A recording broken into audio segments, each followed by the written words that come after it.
Xonanda Munisa Rizayeva turmush o'rtog'i bilan ajrashdimi? Assalomu alaykum hurmatli tomoshabin. Kanalimizga xush kelibsiz. Videoroliklarimiz ostida bir dona like hamda podpisatsiya tugmachasini bosib qo'yishni yodingizdan chiqarmang. Taniqli xonanda Munisa Rizayeva ijtimoiy tarmoqlarda turmush o'rtog'ining ko'rsatmay qo'yganligi hamda u haqida hech qanday ma'lumot bermay qo'yganligi bilan kuzatuvchilari e'tiboriga tushdi. Shuningdek, kuzatuvchilari Munisa Rizayevaning turmush o'rtog'i bilan ajralganligini taxmin qilishmoqda.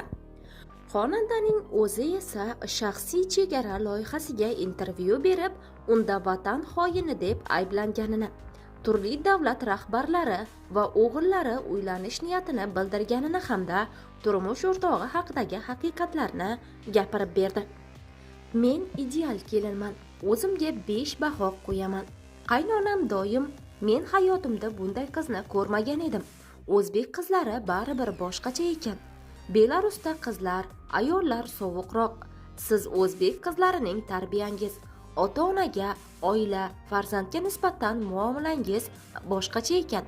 Hatto bunday kelinni orzu ham qilmagandim deydi. Men ovqat pishirishni ham yaxshi bilaman deydi Munisa Rizayeva.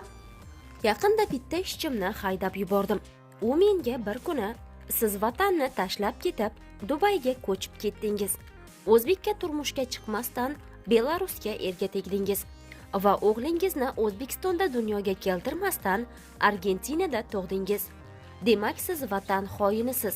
Odamlar shunday deb o'ylayapti deb qoldi. Yuragim shunchalik parchalanib ketdiki, ko'tara olmadim. Shunda men eng vafodor, vatanni eng ko'p sevadiganlardan biriman.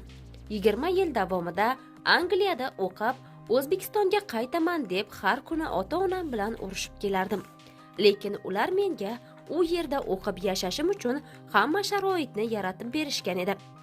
Dadam u yerdagi imtihonlarni a'lo topshirsang, O'zbekistonga qaytish uchun chipta olib beraman degandi deydi Munisa Rizayeva. Men necha yillardan beri har yil Ramazon oyida Dubayga borib, dam olib kelaman. Chunki 11 oy davomida tinmay ishlayman, ijod qilaman, to'ylarga chiqaman. Aytmoqchimanki, O'zbekistonning eng vatanparvar odami menman deydi xonanda. Munisa Rizayevaning o'g'lining haqiqiy ismi Alex emas. Aslida o'g'limning haqiqiy ismini hech kim bilmaydi. Islomiy ismi, ya'ni qulog'iga azon aytilgandagi ismi boshqacha. Buni sir tutmoqchiman. Alex ismi hamma uchun, chunki do'st dushman ko'p. Farzandimga zarar yetkazishi mumkin. O'zim ham hayotimda juda ko'p yomon narsalarga duch kelganman. Shu sababli buni o'g'limga ravo ko'rmayman. Haqiqiy ismini men, erim, ota-onam, qaynonamiz bilamiz. O'g'lim Argentinada tug'ilgani bilan O'zbekiston fuqarosi. Millatiga ham o'zbek deb yozilgan. Turmush o'rtog'im bunga umuman qarshilik qilmagan deydi Munisa Rizayeva.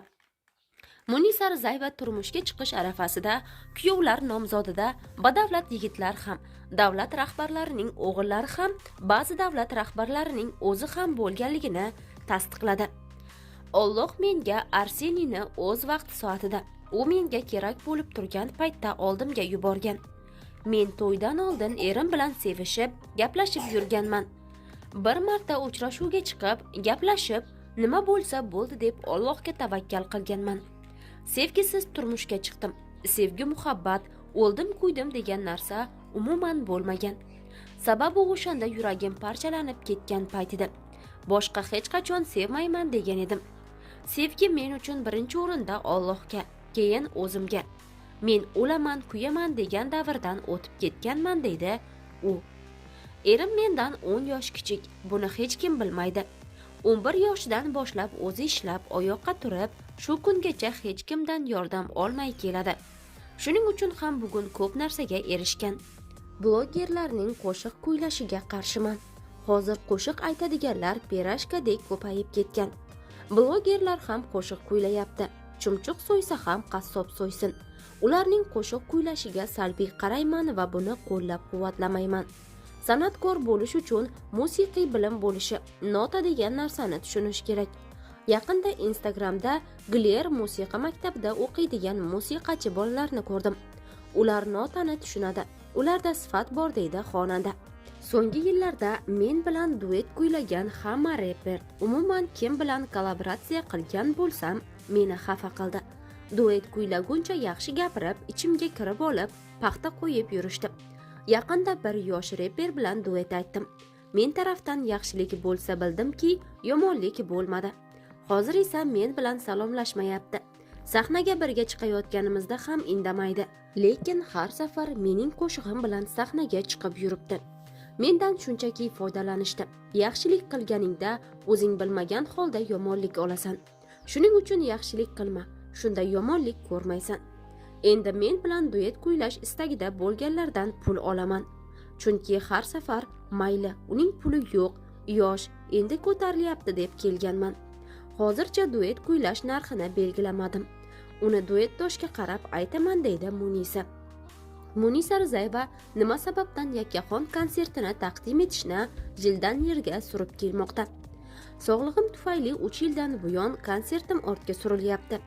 Konsert bersam, jonli ijroda bermoqchiman. Men shunday san'atkormanki, hech qachon fonogrammada ishlamayman. Hozir eng ko'pi 5-7 ta qo'shiq jonli kuylay olaman. Keyin garmonlar sabablar tufayli ovozim yopilib qolyapti.